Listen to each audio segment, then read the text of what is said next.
Hello दोस्तों, आप लोगों की बहुत याद आ रही थी। यहाँ वियतनाम से बहुत ठंड पड़ रही है, पर आप तो मेरे मन से कभी जाते ही नहीं हैं। ठंडी हवा चल रही है, आपको भी हवा सुनाई पड़ रही होगी। कुछ मैं पढ़ रही थी एंजाइटी के बारे में। कुछ मेरे क्लाइंट्स मुझे कांटेक्ट कर रहे थे जिनको पैनिक अटैक्स पड़ता है, तो मुझे लगा चलिए आज आपसे बात करते हैं एंजाइटी के विषय में। पैनिक अटैक या एंजाइटी यानी कि कुछ अनएक्सपेक्टेड फियर्स, वो फियर्स जिन पे हमें अपना कंट्रोल नहीं है, अनकंट्रोल्ड टेंशन्स एंड फियर्स, और फ्यूचर के बारे में कंसर्न। मान लीजिए हमें एग्ज़ाम देना है, तो हमारी इसमें एंजाइटी और टेंशन हो रहा है कि कहीं पेपर गड़बड़ ना आ जाए, कहीं हम फेल ना हो जाएं, कहीं ऐसा ना हो कि हम ठीक से पढ़ ना पाएँ, आउट ऑफ सिलेबस आ जाए। कोई लव्ड वंस हमारे घर से बाहर गए हैं, कहीं उनका एक्सीडेंट ना हो जाए, कहीं कुछ गड़बड़ ना हो जाए। So the fear of future is mainly causing anxiety. और जब एंजाइटी होती है तो हमारी फिजियोलॉजी भी चेंज हो जाती है, हमारी हार्ट बीट बढ़ जाती है, पल्स रेट बढ़ जाती है, बीपी बढ़ जाता है, क्योंकि हमारा ब्लड का फ़्लो चेंज हो जाता है।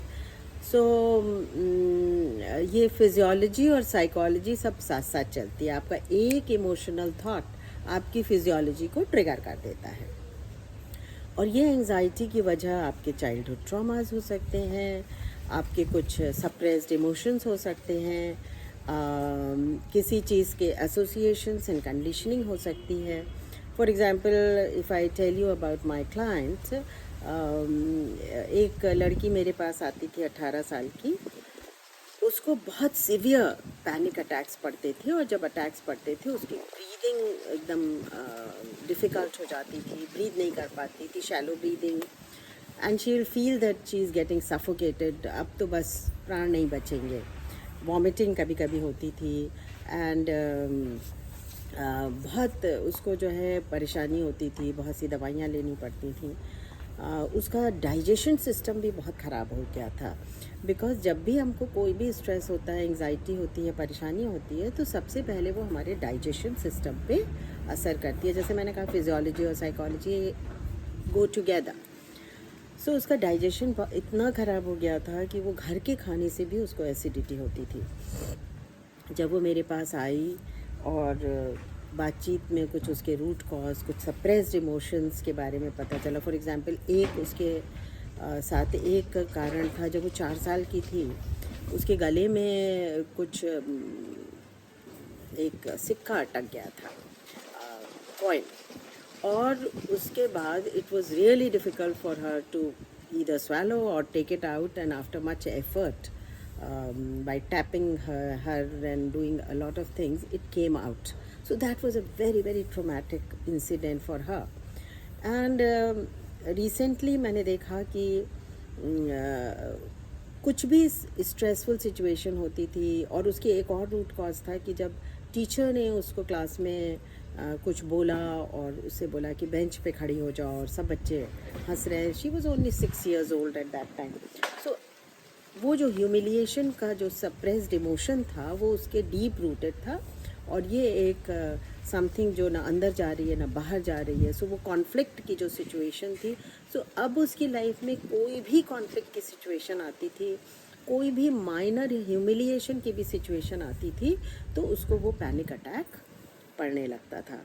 और जैसे ही कुछ हिप्नोइडल टेक्निक से हम लोगों ने इससे एसोसिएटेड फ़ियर को, मैंने जब उससे एसोसिएटेड फ़ियर को उसको दूर किया, तो शी रिकवर्ड वेरी फास्ट। उसका डाइजेशन इम्प्रूव हो गया, उसके पैनिक सिस्टम, पैनिक अटैक्स ठीक हो गए, और अभी तो वो क्लेम करती है कि I have become a therapist of my family.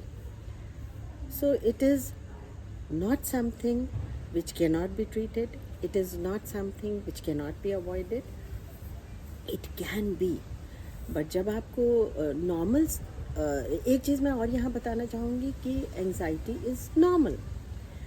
For example, आपको इंटरव्यू देने जाना है, एग्ज़ाम देने जाना है, तो थोड़ी एंजाइटी तो चाहिए बाबा।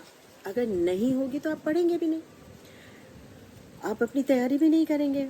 सो एंजाइटी इज़ नॉर्मल, बट वो एंजाइटी जो डिसफंक्शनल हो जाए, जो आपके रोज़मर्रा के ज़िंदगी में इंटरफियर करने लगे, आप अपने जो नॉर्मल फंक्शनिंग आपकी होती है, फॉर एग्जांपल आप एग्ज़ाम देने जाना है, आपने प्रिपेयर कर लिया, बट अब आपके आप you have started shivering, your pulse rate is so high, your heartbeat is so high that you are not able to give the exams. Now this anxiety is becoming dysfunctional. तो हमें इस dysfunctional anxiety को दूर करना है या उससे deal करना है। तो एक तो बहुत इजी तरीका है जो मैं बार बार आपको बताती हूँ कि डीप ब्रीदिंग करिए। जब भी आपको एंजाइटी हो, डीप ब्रीदिंग करिए and also start saying few sentences which suit you, जो आपको resonate करे। For example, I have done my best, I am dealing with my situation, मैंने अच्छी तैयारी की है, मैं इस situation से डील कर रही हूँ। You can also question yourself, क्या मेरे फेल होने के चांसेस क्या है, क्या मैं हमेशा फेल हो गई हूँ? No, you have not. So you can also reality check करिए कि क्या इस सिचुएशन में हमेशा ऐसा हुआ है, and sometimes you will find कि शायद उसके ज़ीरो इंसिडेंसेस हों। सो कीप ऑन सेइंग कि I have done well, I have prepared well, I am doing well, and this time will also pass. No time is permanent, ना दुख permanent है, ना सुख परमानेंट है। This time will also pass and I am doing my best, and keep deep breathing, keep deep breathing, keep deep breathing. Deep breathe करके आप अपने reality checks करिए, आप पॉजिटिव विजुअलाइजेशंस करिए, आप विजुअलाइज करिए फॉर एग्जांपल कोई भी सिचुएशन जिसमें आपको डर लग रहा है, क्योंकि जहाँ हम डरते हैं हम नेगेटिव एनर्जीज क्रिएट करते हैं और वो एनर्जी हम ट्रांसमिट भी करते हैं अपने उस सिचुएशन को, उन लव्ड वंस को जिनके बारे में हम चिंतित हैं। सो create positive energy, and positive energy कैसे क्रिएट होती है?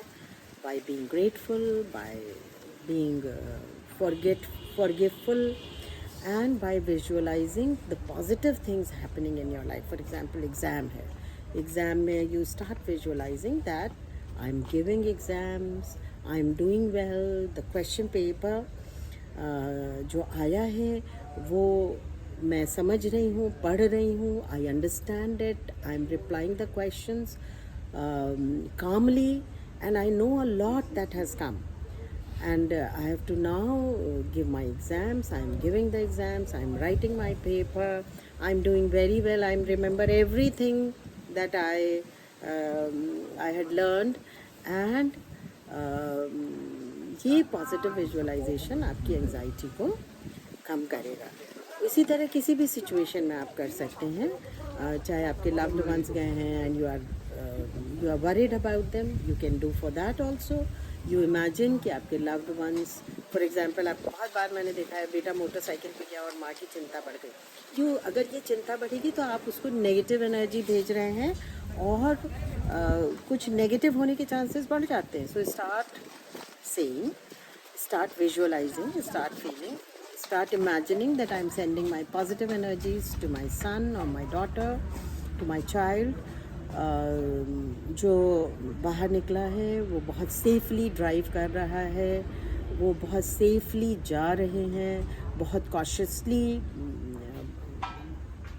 सड़क पे मूव कर रहे हैं, and everything is very smooth, and this person, my child, has reached the destination, अपने destination पे पहुंच गए हैं safely, smilingly, happily.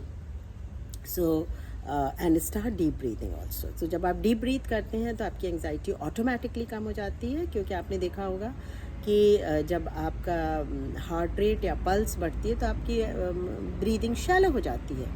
तो अब डीप ब्रीथ करेंगे तो हमारी हार्ट रेट, हमारी पल्स रेट, हमारा बीपी सब नॉर्मलाइजेशन की तरफ जाएगा, और साथ में जब आप पॉजिटिव विजुअलाइजेशन करेंगे तो इसका बहुत तेज़ी से असर होगा, and then you will transmit positive energy for the situation, for the people, and it's going to have very very soothing and calming effect. उसके अलावा आप कभी भी कोई और भी अगर आप तब भी नहीं डील कर पा रहे हैं, then please take some professional help. Thank you for today.